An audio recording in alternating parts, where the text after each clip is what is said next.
বাংলাদেশের প্রেক্ষাপটে বেসরকারি শিক্ষক হচ্ছে ছাগলের ৩ নাম্বার বাচ্চার মতো। অবহেলা, অনাদরের মধ্য দিয়ে তার দিনাতিপাত করতে হয়। শিক্ষকরা মাসে মাসে 10% করে তাদের বেতন থেকে কেটে সরকারি কোষাগারে জমা করেন। একজন শিক্ষক অবসর নেওয়ার ৬ বছর হলেও সে টাকা হাতে পায় না, বরঞ্চ সে ধুকে ধুকে মৃত্যুর কোলে ঢলে পড়ে।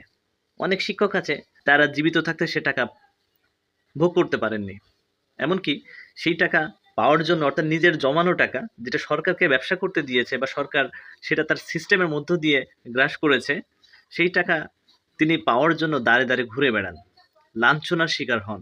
তিলে তিলে জমানো তার সম্পদকে লাল ফিতার দৌরাত্মে বন্দি করে রাখা হয়। ঘুষ না দিলে ফাইল পার হয় না।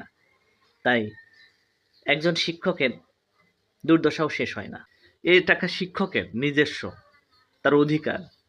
সুতরাং এমন রাষ্ট্র ব্যবস্থা কবে হবে যেদিন একজন শিক্ষক রিটায়ার্ড করবেন, অবসরে যাবেন, সেই দিন সম্মানের সহিত তার হাতে তার প্রাপ্ত অর্জিত টাকাগুলো তুলে দেওয়া হবে। আমরা এমন একটি সকালের প্রত্যাশা করি।